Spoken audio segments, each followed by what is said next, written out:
Hello future doctors. आज हम English का पहला chapter the last lesson animated form में पढ़ने जा रहे हैं।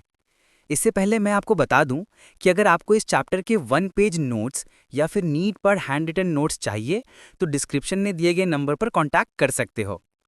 और हाँ, मैं ऑलरेडी जूलॉजी, बॉटनी और फिजिक्स का chapter wise animated videos complete करवा चुका हूँ। उनके सारे प्लेलिस्ट का लिंक भी मैं डिस्क्रिप्शन में डाल दूंगा, आप वहाँ जाकर इजीली देख सकते हो।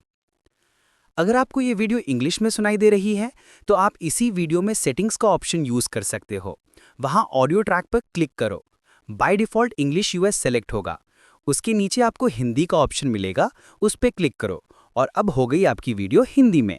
चलो शुरू करते हैं।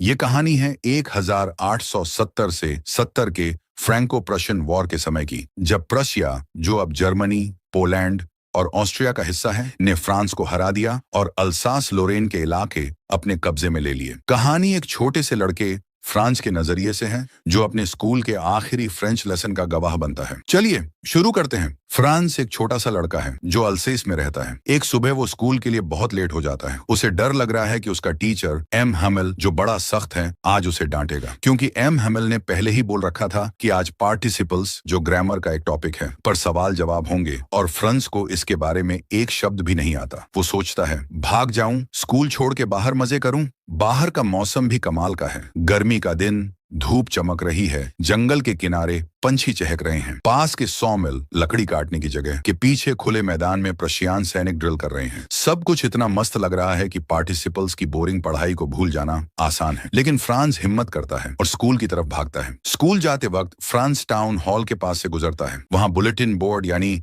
एक बड़ा सा नोटिस बोर्ड के सामने ढेर सारी भीड़ जमा है। पिछले 2 साल से यही बोर्ड बुरी खबरों का ठिकाना रहा है, जैसे जंग में हार, ड्राफ्ट यानी सेना में भर्ती के ऑर्डर, या प्रशियन कमांडिंग ऑफिसर के नए फरमान। फ्रांस जल्दी में है तो रुकता नहीं, बस मन में सोचता है, अब क्या नया बवाल हो गया। वहां से वो और तेज भागता है। रास्ते में लोहार वास्टर और उसका अप्रेंटिस बोर्ड पढ़ रहे हैं। वास्टर फ्रांस को देखकर चिल्लाता है, ए बब, इतना तेज मत भाग, स्कूल वक्त पर पहुंच जाएगा। फ्रांस को लगता है कि वो उसका मजाक उड़ा रहा है, तो वो और तेज भागता है और एम हैमिल के स्कूल के छोटे से गार्डन में हांफता हुआ पहुंचता है। फ्रांस स्कूल पहुंचता है तो उसे सब कुछ बदला बदला सा लगता है। आमतौर पर स्कूल शुरू होने पर बड़ा शोर होता है, डेस्क खुलने बंद होने की आवाज, बच्चे एक साथ लाउडली पढ़ते हैं, अपने कान बंद करके और जोर जोर से। एम हैमिल का बड़ा सा लोहे का रूलर टेबल पर ठक ठक करता रहता है। लेकिन आज सब चुप, ऐसा लग रहा है जैसे रविवार की सुबह हो। फ्रांस ने सोचा था कि इस शोर में वो चुपके से अपनी सीट पर चला जाएगा, पर आज तो सन्नाटा है। खिड़की से वो देखता है कि उसके क्लासमेट्स अपनी अपनी जगह पर चुपचाप बैठे हैं। एम हैमिल अपनी भयानक रूलर लिए इधर उधर टहल रहे हैं। फ्रांस को दरवाजा खोलकर सबके सामने अंदर जाना पड़ता है। वो शर्मिंदगी से लाल हो जाता है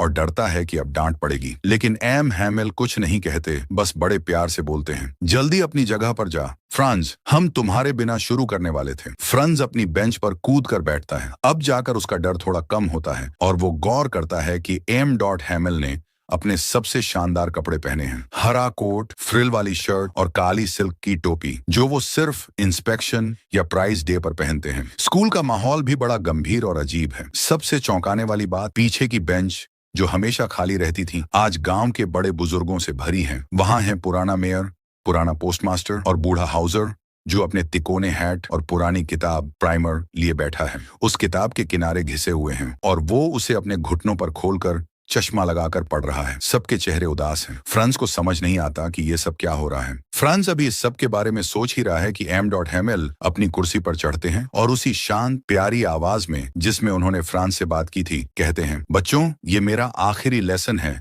जो मैं तुम्हें दूंगा। बर्लिन से ऑर्डर आया है कि अल्सास और लोरेन के स्कूलों में अब सिर्फ जर्मन पढ़ाया जाएगा। नया टीचर कल आएगा। ये तुम्हारा आखिरी फ्रेंच लेसन है। मैं चाहता हूँ कि तुम बहुत ध्यान दो। ये सुनकर फ्रांस के लिए जैसे बिजली गिरती है। वो सोचता है, अरे यही खबर थी जो टाउन हॉल के बोर्ड पर चिपकी थी। उसे गुस्सा आता है प्रशियन हुकूमत पर। उसे अपनी फ्रेंच भाषा की याद आती है, जिसे उसने कभी सीरियसली नहीं लिया। वो सोचता है, मैं तो लिखना भी ठीक से नहीं जानता, अब कभी नहीं सीख पाऊंगा। उसे अपने वो दिन याद आते हैं जब वो पढ़ाई छोड़कर पक्षियों के अंडे ढूंढने जाता था, या सार नदी पर स्लेजिंग करने। उसकी किताबें, ग्रामर, सेंट्स की हिस्ट्री, जो उसे पहले बोझ लगती थी, अब पुराने दोस्तों जैसी लगती हैं। एम हैमिल, जो उसे हमेशा गुस्सैल और रूलर वाला टीचर लगते थे। अब उनके जाने का ख्याल उसे दुखी करता है। उसे समझ आता है कि एम हैमिल ने अपने खास कपड़े इस आखिरी लेसन के सम्मान में पहने हैं। गांव के लोग भी इसलिए आए हैं क्योंकि उन्हें भी अफसोस है कि उन्होंने अपनी भाषा और स्कूल को पहले तवज्जो नहीं दी। वो एम हैमिल के 40 साल की मेहनत और अपने देश, जो अब उनका नहीं रहा,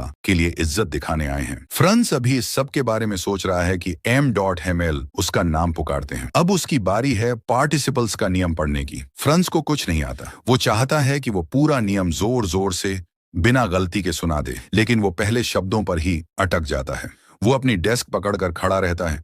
उसका दिल जोर जोर से धड़क रहा है और वो सिर उठाने की हिम्मत नहीं करता। लेकिन एम हैमिल उसे डांटते नहीं। वो कहते हैं, फ्रांस, मैं तुम्हें डांटूंगा नहीं, तुम्हें खुद ही बुरा लग रहा होगा। देखो, हम सब रोज कहते हैं, अरे ढेर सारा टाइम है, कल पढ़ लेंगे, और अब देखो हम कहां पहुंच गए। अल्सास की यही सबसे बड़ी प्रॉब्लम है, हमेशा टाल मटोल। अब वो प्रशियन लोग हमसे कहेंगे, तुम कहते हो तुम फ्रेंच हो, लेकिन ना तुम अपनी भाषा बोल सकते हो, ना लिख सकते हो। लेकिन फ्रांस, तुम अकेले नहीं हो, हम सबको अपने आप को कोसना चाहिए। एम हैमिल आगे कहते हैं कि फ्रांस के माँ बाप ने भी उसे पढ़ाई पर ध्यान देने के लिए नहीं कहा। वो उसे खेतों में काम करने या मिल में भेज देते थे ताकि थोड़ा और पैसा कमा सकें, और वो खुद भी कम दोषी नहीं। वो फ्रांस को अपनी पढ़ाई छोड़कर अपने फूलों को पानी देने भेज देते थे, या जब उन्हें मछली पकड़ने का मन होता था तो छुट्टी दे देते थे। फिर एम हैमिल फ्रेंच भाषा की तारीफ करने लगते हैं। वो कहते हैं कि ये दुनिया की सबसे सुंदर, साफ और तार्किक भाषा है। हमें इसे अपने दिल में रखना चाहिए और कभी नहीं भूलना। वो कहते हैं, जब कोई कौम गुलाम बन जाती है तब तक वो अपनी भाषा को थामे रखती है तो उसके पास अपनी जेल की चाबी होती है। मतलब भाषा ही उनकी आजादी की उम्मीद है। मिस्टर हैमिल एक ग्रामर बुक खोलते हैं और लेसन पढ़ाते हैं।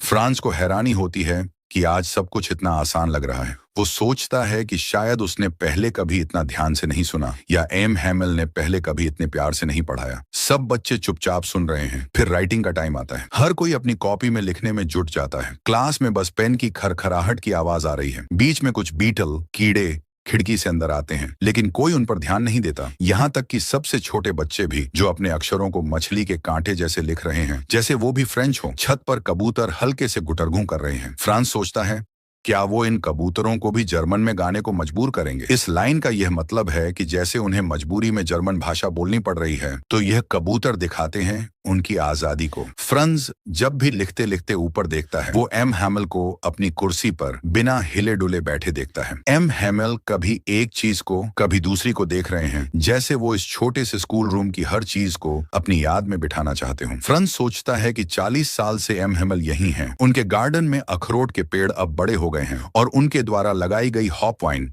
एक बेल, अब खिड़कियों से छत तक चढ़ गई है। अब उन्हें ये सब छोड़कर जाना है, क्योंकि प्रशियन ऑर्डर के मुताबिक उन्हें अगले दिन देश छोड़ना है। ऊपर कमरे में उनकी बहन उनके सामान पैक कर रही है, जिसकी आवाज फ्रांस को सुनाई देती है। एम हैमिल हिम्मत करके आखिरी लेसन तक पढ़ाते हैं। राइटिंग के बाद हिस्ट्री का लेसन होता है। फिर छोटे बच्चे अपने बा, बी, बी, बो, बू को गाने की तरह पढ़ते हैं। पीछे की बेंच पर बूढ़ा हाउजर अपने चश्मे लगाकर अपनी पुरानी किताब को दोनों हाथों से पकड़कर बच्चों के साथ अक्षर पढ़ रहा है। उसकी आवाज कांप रही है, वो रो रहा है। फ्रांस को उसकी आवाज इतनी अजीब लगती है कि उसे हंसी भी आती है और रोना भी। वो सोचता है, ये आखिरी लेसन मैं कभी नहीं भूलूंगा। अचानक चर्च की घड़ी 12 बजाती है। उसी वक्त एंजेलस, एक प्रार्थना की घंटी बजती है, और तभी बाहर से प्रशियन सैनिकों की तुरहियों की आवाज आती है, जो ड्रिल से वापस आ रहे हैं। एम हैमिल अपनी कुर्सी पर खड़े हो जाते हैं। उनका चेहरा पीला पड़ जाता है। फ्रांस को वो पहले कभी इतने लंबे नहीं लगे। एम हैमिल कुछ कहना चाहते हैं। वो शुरू करते हैं, मेरे दोस्तों, मैं, लेकिन उनकी आवाज भर्रा जाती है। वो बोल नहीं पाते। फिर वो ब्लैक बोर्ड की तरफ मुड़ते हैं, एक चौक उठाते हैं और अपनी पूरी ताकत से बड़े बड़े अक्षरों में लिखते हैं, विवला फ्रांस, यानी फ्रांस जिंदाबाद। फिर वो रुकते हैं, अपना सिर दीवार से टिकाते हैं और बिना एक शब्द बोले अपने हाथ से इशारा करते हैं, स्कूल खत्म हुआ, तुम लोग जा सकते हो। तो दोस्तों, ऐसी वीडियो बनाने के लिए बहुत टाइम और पैसा लगता है। अगर आप ऐसी ही और वीडियो देखना चाहते हैं तो हमें सब सपोर्ट करें और इस वीडियो को लाइक और चैनल को सब्सक्राइब करें।